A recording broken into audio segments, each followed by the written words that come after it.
নমস্কার বন্ধুরা, তো আজকে নিয়ে আসলাম চিকেন কারির রেসিপি। তো খুবই সিম্পলভাবে বানিয়েছি, এটা তো সবাই বানিয়ে থাকেন। তো আমি যেভাবে বানিয়েছি সেটাই আপনাদের সাথে শেয়ার করছি। চিকেন আর আলু দিয়ে পাতলা ঝোল, তো খুবই টেস্টি লাগে খেতে। এভাবে পাতলা ঝোল বানালে সাথে পোলাও, ফ্রাইড রাইসের সাথে তো খুব বেশি ভালোই লাগে, আর রুটি ভাতের সাথেও ভালো লাগে খেতে। তো আপনারা এই রেসিপিটা একবার দেখে নিন কীভাবে বানিয়েছি। তো এখানে চিকেন নিয়ে নিয়েছি ধুয়ে, আলু নিয়ে নিয়েছি, পেঁয়াজ আদা রসুন নিয়ে নিয়েছি। নিয়ে এবার সব কিছু কেটে ধুয়ে পরিষ্কার করে নিয়ে এসেছি, আর কড়াইতে দিয়ে দিচ্ছি সর্ষের তেল। তেলের মধ্যে এবার আলুগুলোকে দিয়ে আমি আলুটাকে আগে ফ্রাই করে নেব। আলুটা অপশনাল, যদি আপনারা মনে করেন যে আলু না দিলে হবে তাহলে আলু না দিতে পারেন। তবে বাঙালি ঘরে তো মাংসর মধ্যে আলুটা অনেকেরই পছন্দ জানি। তো আমাদেরও সবারই আলুটা পছন্দ, মাংসের আলু। তো তার জন্য কিন্তু আলুটা দেওয়াই হয়। কখনো কষানো বানালে কিন্তু দিই না, কিন্তু ঝোল বানালে কিন্তু আলুটা আমি দিই। সবারই পছন্দ আলুটা, তার জন্য আমি দিয়ে দিই, আর একটু বেশি করেই দিয়েছি। তো আলুর মধ্যে নুন হলুদ দিয়ে দিচ্ছি, দিয়ে এবার সুন্দর করে লাল লাল করে ভেজে নেব। তো আলুটাকে আমি কিছু ঢেকে ভেজেছিলাম, ঢেকে ঢেকে, যাতে এটা একসাথে সেদ্ধ হয়ে যায়। তো আপনারা এভাবে করবেন, তাহলে একসাথে কিন্তু সেদ্ধ হয়ে যাবে। আর এক্সট্রা করে সেদ্ধ করার জন্য আগে আগে দিতে হবে না, একসাথে ভাজার সাথে বয়েল হয়ে যাবে। তো আমি কিন্তু ঢেকে ঢেকে এটাকে ভেজে নিয়েছি, কিছু সময় ধরে ভেজে নিয়েছি, কালারটাও চেঞ্জ হয়ে গেছে। আর এভাবে কিন্তু গরম গরম ভাতের সাথে লাল লাল মাংসর ঝোল কিন্তু খেতে খুব দুর্দান্ত লাগে। তো আপনারা একবার এভাবে বানিয়ে দেখবেন। তো দেখুন, আমি সুন্দর করে নাড়াচাড়া করে ভালো করে দুটো পাশ সুন্দর করে লাল লাল করে ভেজে নিচ্ছি। আলুটা যখন ভাজা হয়ে যাবে তুলে নিয়ে আমি কিন্তু চিকেনটাকে হালকা একটু ভেজে নেব। আপনারা যদি মনে করেন যে এটা ম্যারিনেট করে বানাবেন তাহলে সেভাবে বানাতে পারেন, বা আমি যেভাবে বানাচ্ছি এভাবেও বানাতে পারেন। তো এখন চিকেনটা দিয়ে দিলাম, আলুগুলা ভেজে তুলে নিয়েছি, এবার চিকেনটাকে ফ্রাই করে নেব। চিকেনের মধ্যে নুন হলুদটা দিয়ে দেবো। চিকেনের পিসেসগুলো দোকান থেকে কিন্তু ভালো করে কেটে দেয়নি, মানে ছোট বড় কেটে দিয়েছে, তার জন্য কিছু পিসেস ছোট হয়ে গেছে বেশি, আর কিছুটা একটু বড় ছিল। সবগুলো একরকমভাবে কেটে দিলে বেশ সুন্দর হয়, কিন্তু মাঝে মাঝে এরকম করে ওরা, এই ছোট বড় করে কেটে দিয়ে দেয়, তখন কিন্তু রান্নাটা করতে একটু অসুবিধা হয়ে যায়। ছোট পিসেসগুলো একদম মানে গলে যায়, আর ভাজতে গিয়েও কিছুটা গলে, আবার ঝুলে দিলেও কিছুটা গলে যায়। তো একভাবে কাটলে কিন্তু বেশ ভালো হয়, ওরা এত ধামধুম কেটে দেয়, মানে কি আর বলবো। তো এই যে দেখুন, এবার কিন্তু চিকেনটাকে সুন্দর করে ভেজে নেব। চিকেন থেকে অনেকটা জল বেরোবে, তো জলটা শুকিয়ে যাওয়া অবধি মানে চিকেনটাকে ফ্রাই করে নিতে হবে। তো চিকেনটা একটু ফ্রাই করে বানালে কিন্তু ভালোই টেস্টি হয় খেতে, আর মানে জলটাও বেরিয়ে যায়, আর ভাঙেও না পড়ে। আর তার জন্য ভেজে নিলে ভালো হয়। যে আলু আর চিকেনটা ভেজে নিয়েছি, আর কিন্তু কারেন্ট চলে গেছিলো ওই সময়টাতে, প্রচণ্ড বৃষ্টি হচ্ছিলো, কারেন্ট চলে গেছিলো, তো আমি মশলা করতে পারছিলাম না। তো কিছু সময় পরে যখন কারেন্ট আসলো আমি মশলাটা করে রেসিপিটাকে কমপ্লিট করলাম। তো ওদিকে যেগুলো নিয়েছি সব কিছু আমি পেস্ট করে নেব। এদিকে আদা রসুনের পেস্ট করে নিয়েছি, এদিকে টমেটোটাকেও পেস্ট করে নিয়েছি। টমেটোও নিয়েছিলাম আমি, তো টমেটোটাকে পেস্ট করে নিয়েছি। আপনারা যদি মনে করেন টমেটো দিবেন না তাহলে না দিলেও হবে। এই যে দেখুন, সব কিছু রেডি করে নিয়েছি। এবার কড়াইয়ের মধ্যে দিয়ে দিলাম সরষের তেল আর গোটা গরম মশলা। গোটা গরম মশলার মধ্যে আমি দারচিনি আর এলাচ দিয়েছি, আপনারা লবঙ্গ থাকলে দিতে পারেন, আমি আর দিইনি। তো এই দুটো দিলাম, আর তেজপাতা দিলাম, দিয়ে এখন ফোড়নটা দিয়ে নিচ্ছি। দেওয়ার পর কিছুটা কুচনো পেঁয়াজ রেখেছি, সেই কুচনো পেঁয়াজটা আগে একটু ভেজে নেব। তারপর কিন্তু বেটে রাখা মশলাগুলো আমি হ্যাঁ কষিয়ে নেব সুন্দর করে। তো প্রথমে পেঁয়াজ আদা রসুনটা কষাবো, আর কিছু সময় কষিয়ে নেওয়ার পর তারপর কিন্তু টমেটোটাও দিয়ে দেবো, টমেটো পিউরি যেটা করে রেখেছি সেটা। তো প্রথমে পেঁয়াজ কুচিটাকে সুন্দর করে লাল লাল করে ভেজে নেব। তো ভালো করে নাড়াচাড়া করে নিচ্ছি। এই যে দেখুন,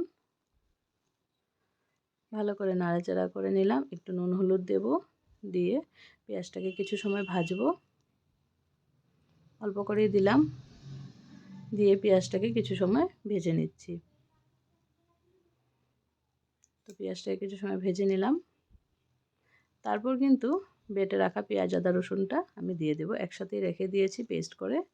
এই যে এটা দিয়ে দিচ্ছি এখন। এবার এটাকে কিছু সময় কষাতে হবে, যতক্ষণ না কাঁচা গন্ধটা চলে যায়। তো যত সুন্দর করে কষানো হবে তত বেশি টেস্টি হবে রান্নাটা, এটা তো সবাই জানেন। তো ভালো করে কষিয়ে নেব। এবার যেহেতু বাটা মশলাটা দিয়েছি, তা পেস্ট করে মশলাটা যেটা দিয়েছি সেটার উপরে আমি একটু হলুদ আর নুন দিয়ে দিলাম। তো নুন হলুদটা আপনারা বুঝে দিবেন, যদি মনে করেন পরে দিবেন বা মশলা কষানোতে নাও দিতে পারেন, সেটা আপনাদের চয়েস। আমি কিন্তু দিয়ে এভাবেই বানাই। তো আমি যেভাবে বানাচ্ছি সেটাই আপনাদের সাথে শেয়ার করছি। তো একটু নুন হলুদ দিয়ে আমি সুন্দর করে কিন্তু ভেজে নিচ্ছি মশলাটাকে। এই মশলাটার কাঁচা গন্ধটা যাওয়ার পর কিন্তু আমি টমেটো বাটাটা দিয়ে দেব। এই যে টমেটো পিউরি যেটা করে রেখেছি সেটাও আমি দিয়ে দিলাম। যেহেতু ওই মশলাটা একটু হয়ে গেছে, দেখুন কড়াইটা একটু লেগে ধরেছে, তার মানে ওই মশলাগুলো কিছুটা হয়ে গেছে, 80% হয়ে গেছে, আর বাকিটা টমেটোর সাথে হয়ে যাবে। তো এবার টমেটোটা দেওয়ার পরে সুন্দর করে নাড়াচাড়া করে নিচ্ছি ভালো করে। ভালো করে নাড়াচাড়া করে নেওয়ার পর কিন্তু এটা কিছু সময় কষাতে হবে, আর একটু সময় কষিয়ে নেব।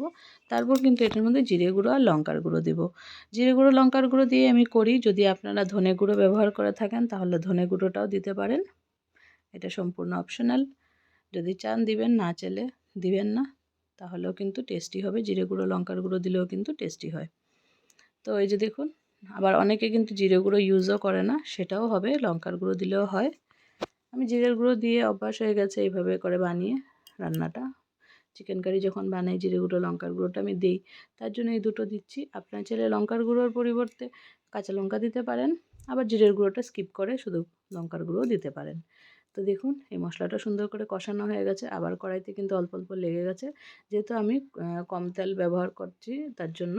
তো এতটুকু তেল দিয়েও আমার মনে হচ্ছে যে তেলটা অনেক হয়ে গেছে, কিন্তু কি করব, এটুকু না দিলে তো। আমি একদিন বানিয়েছিলাম, খেতে খারাপ হয়নি, তবে একটু মশলার একটা কাঁচা গন্ধ একটু ছিল, তো সেটা ভালো লাগে না খেতে। তার জন্য হালকা একটু দিই, যতটুকু প্রয়োজন ততটুকুই দিচ্ছি, খুব বেশি দিচ্ছি না। তো মশলাটা কষানো হয়ে যাওয়ার পর দেখুন এখানে লঙ্কার গুঁড়ো দিয়ে দিচ্ছি। ঝালটা সবাই সবার পরিমাণ মতো দিয়ে নেবেন। আর এই যে জিরে গুঁড়ো দিয়ে দিলাম। তো লঙ্কার গুঁড়ো জিরে গুঁড়োটা দিয়ে সুন্দর করে এবার কষিয়ে নেব আর একটু সময়। তারপর কিন্তু গ্রেভির জন্য ঝোলটা দিয়ে দিব।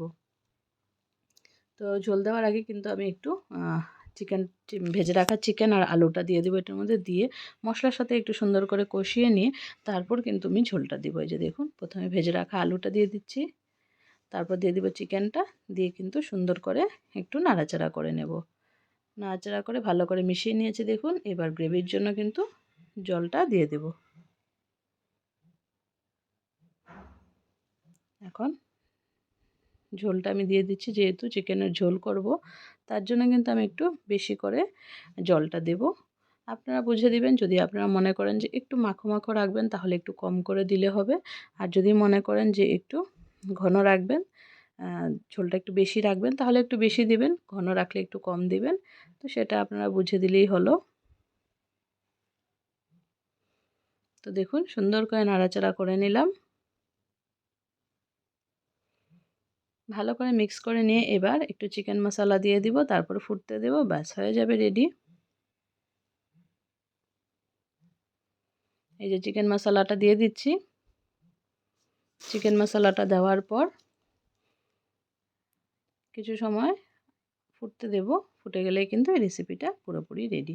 তো বন্ধুরা, আজকের এই চিকেন কারির রেসিপিটা আপনাদের কেমন লাগলো? ভালো লেগে থাকলে লাইক কমেন্ট শেয়ার করে দিবেন, আর যারা চ্যানেলে নতুন বন্ধু আছেন প্লিজ চ্যানেলটাকে সাবস্ক্রাইব করে বেল আইকনটা প্রেস করে রাখবেন, তাহলে আমার ভিডিওজের নোটিফিকেশন সবার প্রথম আপনাদের কাছে পৌঁছে যাবে।